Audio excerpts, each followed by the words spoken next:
Hello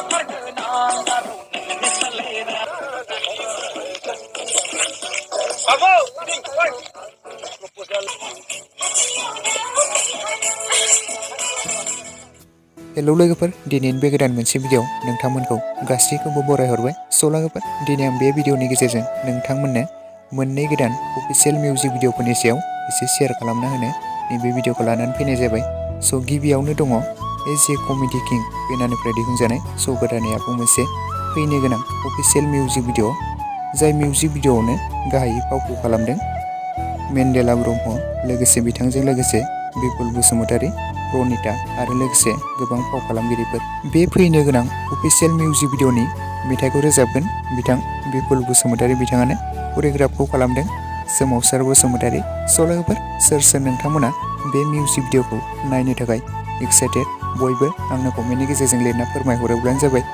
बे music भिडिअखौ थाबैनो एज ए कमेडि किं चेनेलाव थाबैनो नुनो मोनगोन। बे मिउजिक भिडिअखौ मिथिनाय बादिब्ला बे बोसोरावनो, बे डिसेम्बर दानावनो थाबैनो नुनो मोनगोन लोगोफोर। बे मिउजिक भिडिअनि शुटआ सोलिगासिनो दंमोन।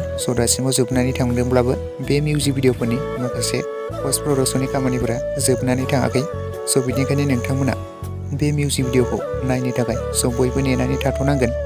बे मिउजिक भिडिअआ जोबोद मोजां जागोन बायदि मोनदों। बिथां मेन्डेला ब्रह्म फाव खालामनाय भिडिअफोराथ' जोबोरैनो मोजां जाखायो।